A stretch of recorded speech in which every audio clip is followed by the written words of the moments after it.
Ya, perfecto. Buenas noches, disculpen los problemas técnicos que fue en detrimento de mi presentación, porque la doctora Hervis presentó la mitad de mi charla. Todo lo que es el FLAS muy bien presentado, con ventaja, creo yo, ¿no? Pero vamos a tratar de redondear algunos de los conceptos que ella nos ha presentado muy claramente, ¿no? Empezamos. ¿Sí?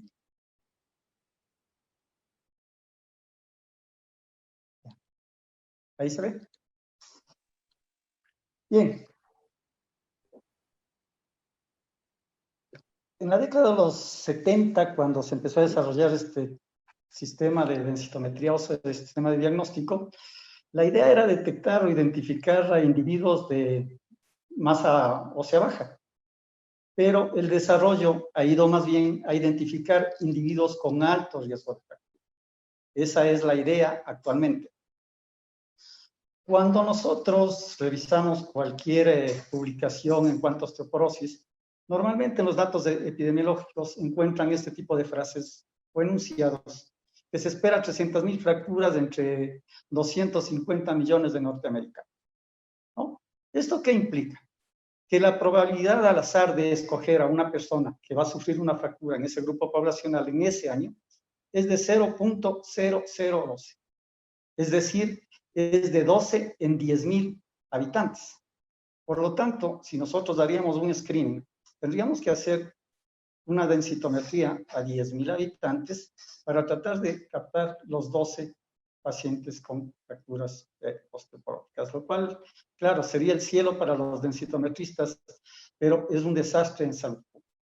Entonces, en este sentido, se han ido desarrollando diversas estrategias para identificar a los individuos con riesgo de fractura. Vamos a presentar dos posiciones extremas. La primera de la National Osteoporosis Foundation y la segunda de la International Osteoporosis Foundation. La primera es en la práctica de CIR Norteamérica, Estados Unidos, y la segunda es de Europa. Los dos que son líderes en el manejo de estas patologías. ¿Qué es lo que preconiza la NOF? Que se debe hacer densitometría a todas las mujeres sobre los 65 años de edad, indistintamente a todos, y a todos los hombres sobre los 70 años de edad. Lógicamente, eso está de acuerdo a su capacidad económica y de sus sistemas de salud. Los europeos no están en ese sentido muy de acuerdo y dicen, no hay que hacer densitometría a todos los pacientes, ¿no? Si es un paciente con muy bajo riesgo, una persona de 48 años, sigue menstruando, no tiene ningún antecedente, ninguna de los problemas secundarios que presentó la doctora al final, no es necesario hacer una densidad mineral ósea, ¿sí? Y en su defecto, si es un paciente de 68 años que ha tenido ya 3 fracturas por fragilidad, ingiere corticoides de forma crónica, tampoco es necesario hacer una densitometría para motivos diagnósticos, me refiero, ¿no? Para motivos diagnósticos. En ellos indican iniciar tratamiento para osteoporosis. ¿Quiénes son los que ellos dicen que deberían hacerse una densitometría? Aquellos que tienen un riesgo incierto, ¿no? Entonces, dilucidar esos casos que están entre el blanco oscuro, en el claro oscuro, ¿no? Son justo lo que el doctor Hervis decía, encontrar a esos pacientes que son difíciles de diagnosticar.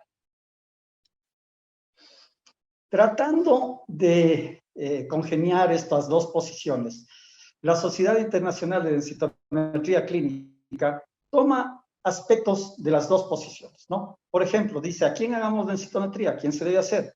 A todas las mujeres de 65 años de edad o más. A todos los hombres de 70 años de edad o más. Ahí estaría el factor, ¿no es cierto?, poblacional.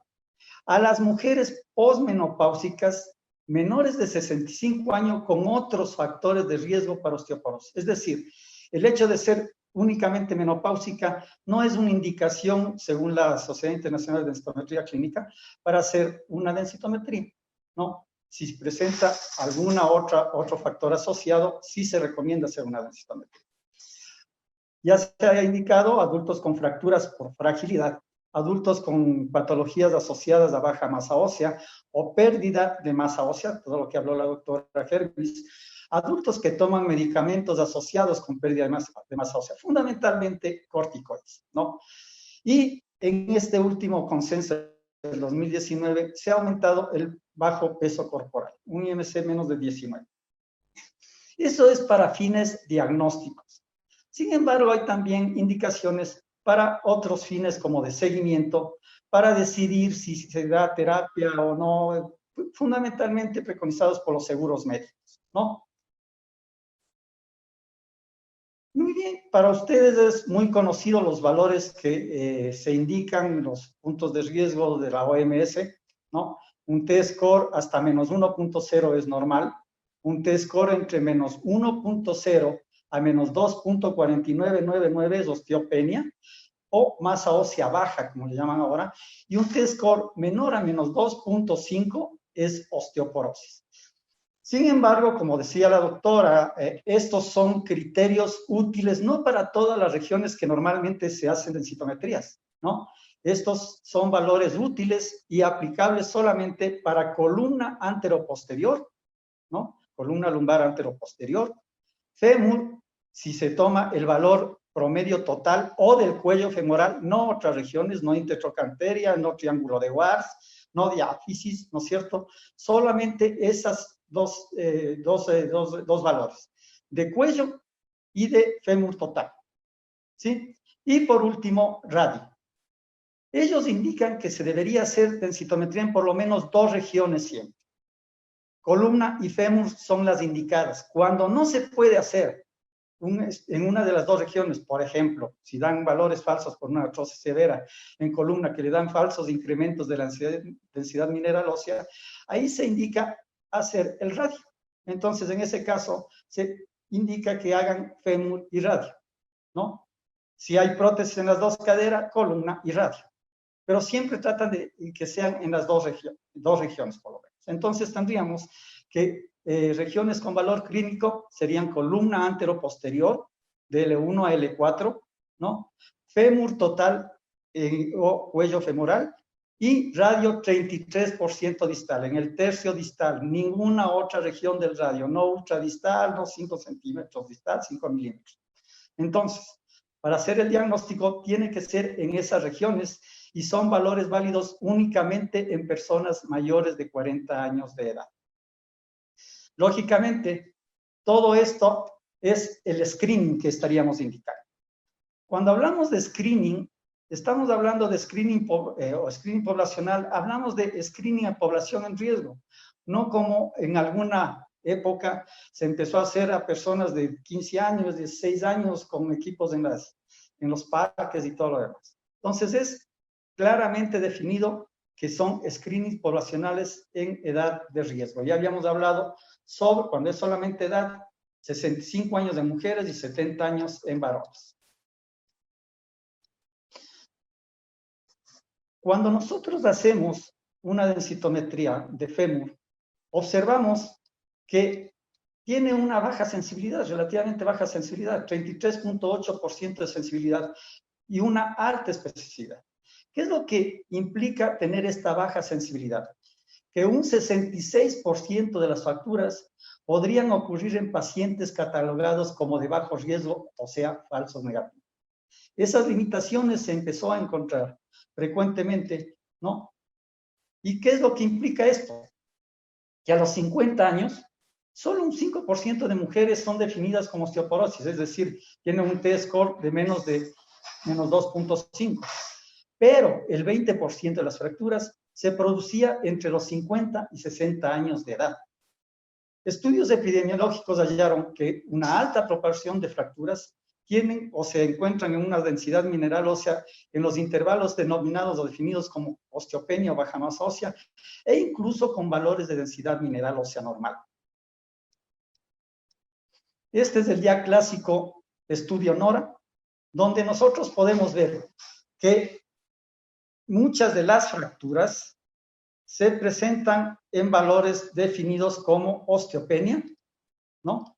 Y en densidades minerales incluso definidas como normales.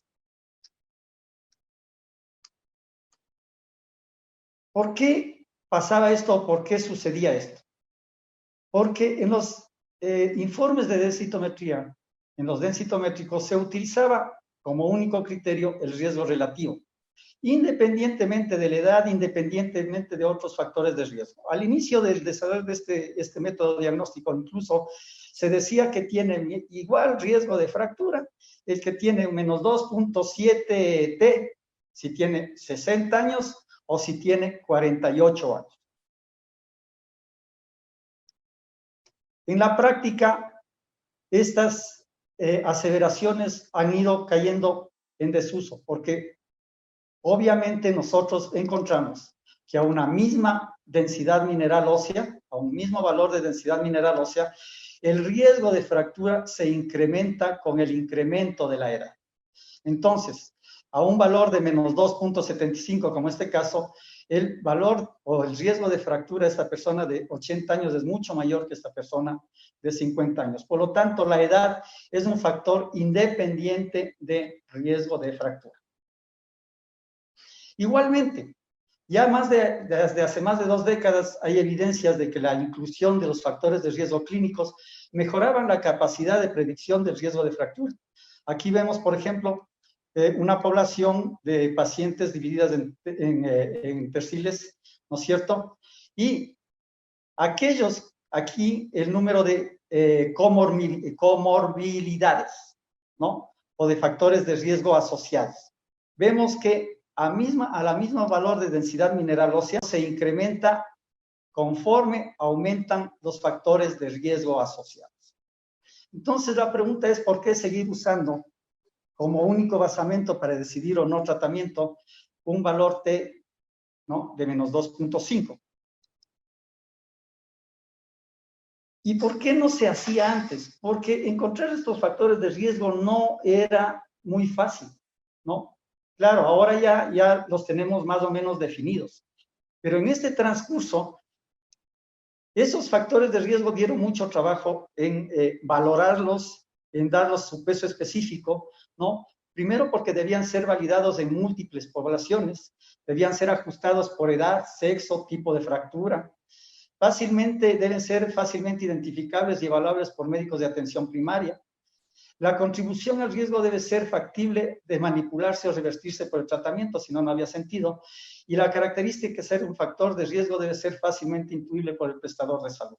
Todas esas complicaciones, todos esos factores hicieron que se demorara en desarrollar esto. Lo que ya hablamos de la herramienta FRAX. Esta herramienta FRAX en realidad utilizó hasta ese momento los 11 estudios con mayor número de pacientes realizados hasta en ese momento.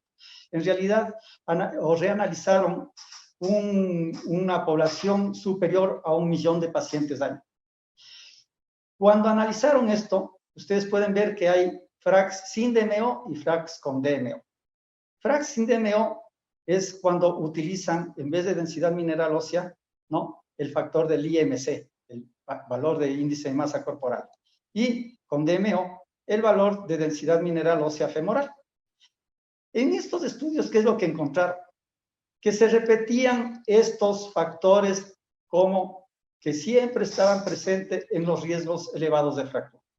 Índice de masa corporal bajo, antecedente de fracturas previas, antecedente de fractura femoral, tabaquismo actual, alta ingesta de alcohol, artritis reumatoidea, corticoterapia.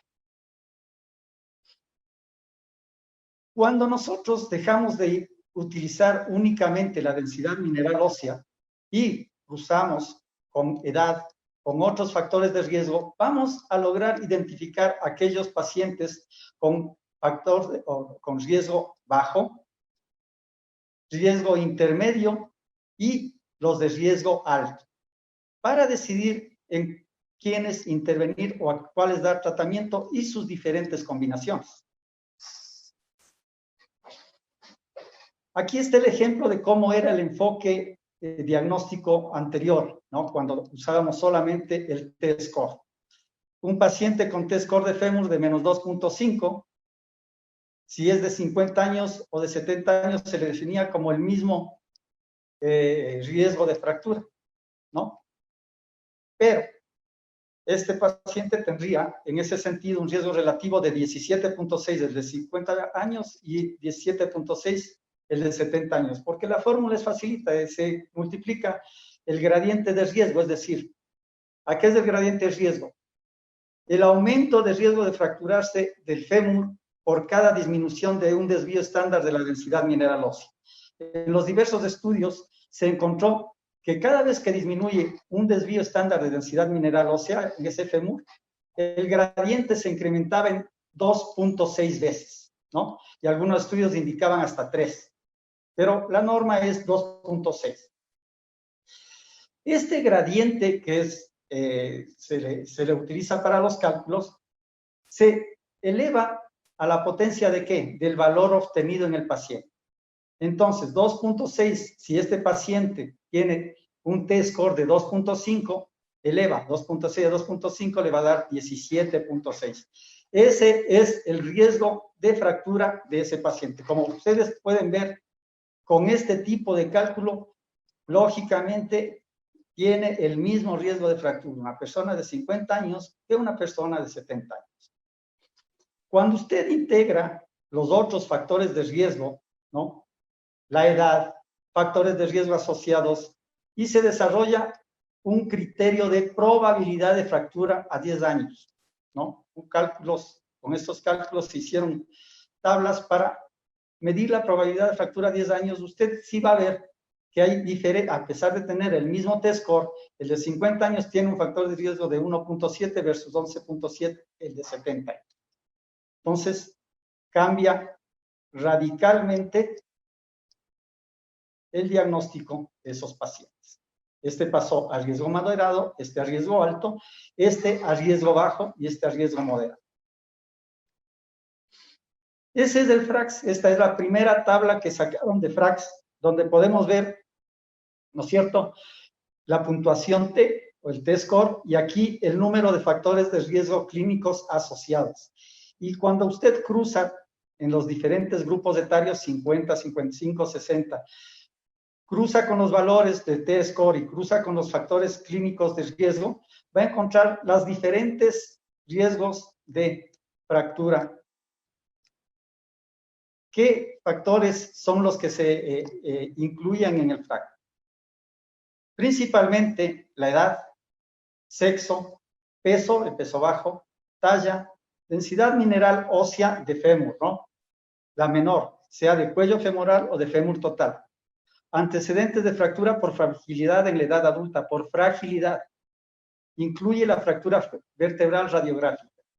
Si es un paciente de 40 años que se estrella con el automóvil y sufre un gran impacto, esa no es una fractura por fragilidad. Lógicamente hay que ver el impacto o el mecanismo de esa fractura. Pero si es una paciente de 60 años, está caminando por la calle, ¿no?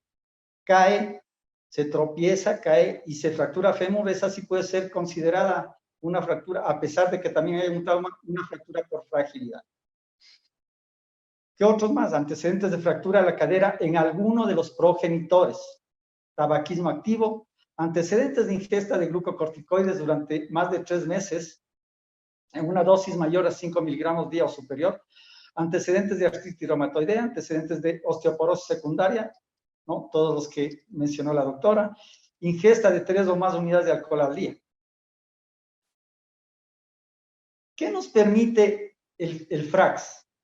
Evaluar mejor y tratar de identificar a aquellos pacientes que van a necesitar tratamiento, ¿no? Entonces, la NOF definió un umbral para intervención o tratamiento.